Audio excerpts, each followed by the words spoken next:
ఓం శ్రీ గురుభ్యో నమః. నిత్య సాధనలో గమనిక. గమనిక అనేది ఆధ్యాత్మికతకు సంబంధించిన వరకు ఒక గొప్ప సాధన.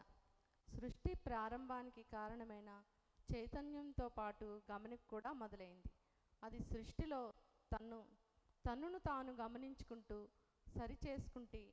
చేసుకుంటూ సృష్టిని చైతన్యంతో పాటు ముందుకు నడిపిస్తుంది. దీన్ని ఎంత బాగా ఉపయోగించుకుంటే అంత విలువైన అభివృద్ధిని సాధించుకోగలిగే వీలుంటుంది. మనం ఏ పని చేస్తున్నా తాను నిరంతరం గమనించుకుంటూ ఉండాలి. అంటే దీనివల్ల ఏంటంటే మనం ఏం పని చేస్తున్నాం అనేది తెలుస్తుంది. మనం అనేది తాను సరి చేసుకోవడానికి కూడా ఈ గమనిక అనేది ఉపయోగపడుతుంది. దీనివల్ల ఏంటంటే మంచి విషయాలు అనేవి గమనిక వల్ల వస్తాయి. ఇలాంటి తనలోని లోపాలను తెలుసుకుంటూ వాటిని సరి చేసుకుంటూ పోవడమే ఎదుగుదలకు సూచన. ఈ గమనిక నిరంతరము అంటే మనం పడుకున్నా, వంట చేస్తున్నా, ఏ పని చేస్తున్నా సర్వకాల సర్వ వ్యవస్థల యందు కొనసాగించాలి. నిత్య సాధనతో పాటుగా ఒక అంతర్వాహినిలాగా కొనసాగేలాగా చూసుకోవాలి. మన శరీరాన్ని గమనించడం. మన శరీరం గమనించుకోవడం ద్వారా శరీరంలో మనకు బాధలు, వ్యాధులు అనేవి కలుగుతాయి. వాటికి సంబంధించిన మూల కారణాలు కూడా ఈ గమనిక వల్ల తెలుస్తాయి. దీనివల్ల మనకి బాధలు కలిగిన, వ్యాధులు కలిగిన ఔషధాలను ఉపయోగిస్తాం. ఈ ఔషధాలు పనిచేసే విధానం కూడా ఈ గమనిక వల్ల తెలుస్తుంది. దీనివల్ల శరీరపు అలవాట్లు తన గమనికలోకి వస్తాయి. అప్పుడు వాటిని నియంత్రించుకొని వీలుంటుంది. మనసును గమనించడం వల్ల అనేక మార్పులు కలుగుతాయి. స్వభావం, మన ఎమోషన్స్, వ్యక్తిత్వం లాంటివి మన మనసు ద్వారానే పనిచేస్తుంటాయి. గమనిక ద్వారా మన పంటలో కలుపు మొక్కలు ఏరిపారేసినట్లు మనలో ఏర్పడే కోరికలు, అసురుభావాలు తొలగించుకుంటూ లోతుగా పాతుకుపోయిన అలవాట్లను కూడా ఈ గమనిక ద్వారా మార్చుకోవడానికి వీలవుతుంది. సాధకుడు తనలో ఉన్న అహంభావాన్ని, తనని తాను నిరంతరము గమనిక చేసుకోవడం ద్వారా దాటడానికి వీలవుతుంది. అనేక రూపాల్లో తనలో ఉన్న అహాన్ని నిర్మూలించుకోవడం వల్ల ఈ గమనిక సాధ్యపడుతుంది. ఇలా గమనిక నిరంతరము మనకు ఒక కవచంలాగా ఉంటూ మనల్ని ఎల్లవేళలా రక్షిస్తుంది. ఇది నారాయణ తత్వంలాగా మన లోపల బయట కూడా ఉంటూ నిరంతరం మన గురించి మనకు అన్నీ తెలియజేస్తుంటుంది. మనల్ని మనం సరి చేసుకోవడానికి ఉపయోగపడుతుంది. సాధనా మార్గాలైన విష్ణు సహస్ర పారాయణము, నారాయణ మంత్రజపము, ధ్యానము, యోగము ఇవన్నీ మనలో విశ్వశక్తిని గ్రహించుకోవడానికి ఉపయోగపడితే ఈ గమనిక ఆ శక్తిని మనం సరిగా వినియోగించుకునే ప్రక్రియలకు సహకరిస్తుంది. నిత్య జీవితంలో గమనిక. మనం 24 గంటలు ఏదో ఒక పని చేస్తూ ఉంటాం. కూరగాయలు తరుగుతూ, ఇంకా ఏదన్నా చేసుకుంటూ మన శరీరం ఎలా పనిచేస్తుందో కూడా మనం గమనించుకోవాలి. కారులో ప్రయాణిస్తాం. ప్రయాణించేప్పుడు చుట్టూ ఉన్న వస్తువులు కాక మనం వెళ్తున్నామా వస్తున్నామా అనేది గమనించుకుంటూ ఉండాలి. గమనికే ధ్యానం. మనం భోజనం చేసేటప్పుడు, నిద్రపోయేటప్పుడు అనేక పరిస్థితుల్లో మన శరీరం ఎలా పనిచేస్తుందో తాను గమనించుకున్నట్లయితే క్రమంగా మన మనసు శరీరం నుండి వేరవుతుంది. దీనికి సాధనే గమనిక. మనం కొబ్బరికాయని గమనిస్తే కొబ్బరికాయ ముదిరిన కొద్దీ కురుడి ఏర్పడుతుంది. అంటే కాయ లోపల వేరైపోయి పెంకుతో సంబంధం లేకుండా ఉంటుంది, కురుడిలాగా. అలాగే మనం శరీరంతో సంబంధం ఉన్నప్పటికీ శరీరంతో సంబంధం లేకుండా మనం కురుడిలాగా ఉండాలి. గమనికే సాధన. సాధన అంటే ఏమిటి అంటే మనం పని చేస్తుండగానే చేస్తున్న పని ఆఫ్ చేయకుండా శరీరం ఎలా పనిచేస్తుందో, అంటే మనం ఏదైనా ఒక పని చేస్తుంటాం, ఆ శరీరం మీద దృష్టి పెట్టకుండా అది పనిచేస్తుండ అనేది మనం గమనిక ద్వారా చూడాలి. తాను చేసే పనిలో మనిషి తన కర్తృత్వం లేదని తెలుసుకోవడానికి ఈ గమనిక అనేది ముఖ్య సాధన.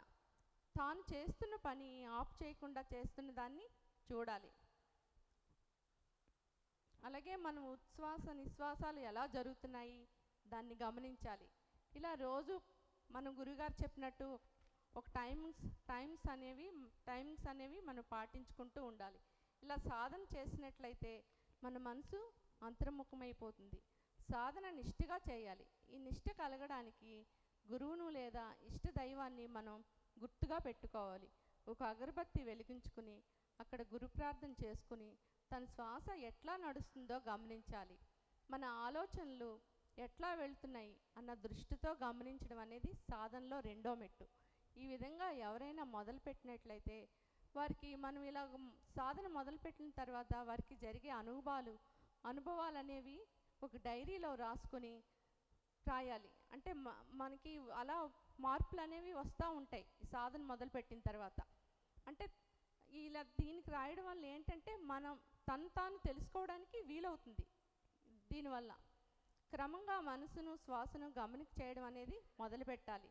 దానికి ముఖ్యమైన షరతులు ఏంటంటే ఒక వేళకు కూర్చోవడము, అది రాత్రి 12 గంటలకు పెట్టుకోవడం, 10 గంటలకు పెట్టుకోండి. ఎప్పుడైనా సరే మనకి ఎప్పుడు టైం వీలుంటే అప్పుడు మన గమనిక అనేది నిత్యము సాధనంగా ఉండాలి. అది సక్రమైన గురువు ద్వారా పెట్టినట్లయితే ఆ వేళకి ఖచ్చితంగా మనకి వస్తుంది. అలాగే నిత్య గమనిక మనం ఏదైనా వండుతున్నప్పుడు అదే సమయంలో మనం ఏదైనా వింటున్నాం అనుకోండి, ఆ శబ్దము మనం ఎవరైనా ఏదైనా చెప్తున్నా, మనం ఏదైనా మంచి విషయాలు వింటున్నా సరే ఆ చెవులు ఎలా పనిచేస్తున్నాయి అన్నట్లుగా దాన్ని గమనించుకుంటూ సాధన చేస్తే ఆ విషయం మన మనసులోకి పోదు. అంటే అవతల వ్యక్తి ఏం మాట్లాడుతున్నాడో అనే విషయం మీదకే మన మనసు వెళ్తుంది. ఈ విధంగా మనం గమనించుకోవడం వల్ల అవతల వ్యక్తి ఏం మాట్లాడుతున్నాడో అన్న అర్థం మీదకే మనకి పోతుంది. ఈ విధంగా నిత్య గమనిక చేసుకుంటే మాట్లాడే మాటల మీద కాక వాటి ఉన్న అర్థం మీదకు వెళ్తుంది. గమనికే యోగం. మనం పని చేసుకున్న దాన్ని గమనించాలి. అప్పుడే పనిని తాను చేస్తున్నాను స్థితి నుంచి పని అదే జరుగుతుంది అన్న స్థితికి రావాలి. ఇలాంటి స్థితి ఎప్పుడు వస్తుందంటే మనకి నిస్వార్థ సేవ చేసేటప్పుడు వస్తుంది. అంటే నిస్వార్థ సేవ చేసేటప్పుడు మనం మర్చిపోతాం. అలా ఆ టైంలో అనేది మనం అంటే పని అదే జరిగిపోతుంది అనమాట. అప్పుడు మనకి ఎప్పుడుగో మనం పడుకునేటప్పుడు ఏం చేసామనేది మనకు తెలియదు. మృత్యుతో కూడా గమనిక. చాలామందికి మనం ఎలా బ్రతికాము, ఎలా చనిపోతున్నాము అనే దానికుండా చనిపోతారు. అన్నిటికంటే జ్ఞానమరణం గొప్పది. అంటే మనం సాధన చేసుకుంటూ ఉంటే చనిపోయే ముందు కూడా ముందుగా మనం ప్రాక్టీస్ చేసుకోవాలి.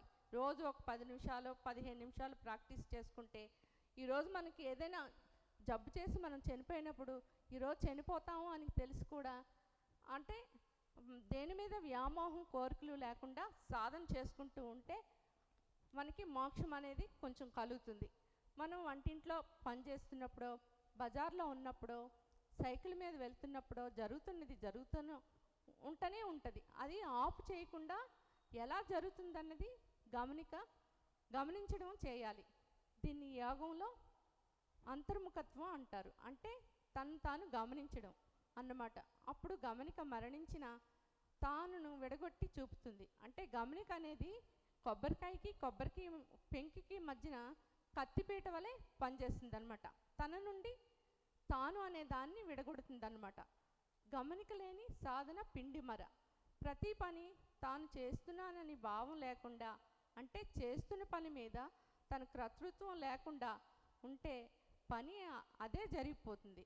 చేస్తున్నాను అనే భావం అనేది మనలోని నిస్వార్థ సేవ చేస్తున్నాను, నేనే చేస్తున్నాను అనే భావం అనేది రాకూడదు. వస్తే అలాంటి భావం రాకుండా మనం చూసుకోవాలి. అహం అనేది మనకి పెరిగిపోతుంది. అలాగే గుండె కూడా ఎవరి ప్రమేయం లేకుండా దానంతట అదే పనిచేస్తుంది. శ్వాస కూడా అంతే. ఈ రెండు మన చేతిలో లేవు. మన శ్వాస మన చేతిలో లేదు కాబట్టి దాన్ని గమనిక అనేది మనం చేయాలి. అది శ్వాస ఎలా ఆడుతుంది అనేది ఇవన్నీ చేసుకుంటూ మనం ఈ సాధన, ఈ గమనిక అనేది మనం గురువుగారు రాసిన బుక్స్ ఇవన్నీ చదువుకుంటూ మనం నిస్వార్థ సేవ కూడా చేయాలి. నిస్వార్థ సేవ అంటే అందరి పని నా పనిగా చూసుకోవాలి, నాది నా వారం అన్నది మర్చిపోవాలి. తర్వాత నేను నా కోసం అనేది కూడా క్రమంగా కరిగిపోయి దైవంలో కలిసిపోతుంది. మన కుటుంబం అంటే గురువుగారు యోగ మిత్రులందరూ నా ఆత్మ బంధువులుగా అన్నట్లుగా మెలగాలి. వారి వారి ఆధ్యాత్మిక అనుభవాలు ముచ్చటించుకోవాలి, ఉత్తేజంతో పనిచేయాలి. తనలోనూ సమాజంలోనూ చెడును నివారించాలి. కష్టంలో ఉన్నవారికి ధైర్యం చెప్పి ఉత్సాహం కలిగించి మేము ఉన్నాము అని బంధువులుగా మెలగాలి. ప్రేమతో క్రమశిక్షణతో వ్యవహరించాలి. యోగ మిత్రులు మంచి ఇలా మిత్రులుగా తయారు కావాలి. జై గురుదేవ్.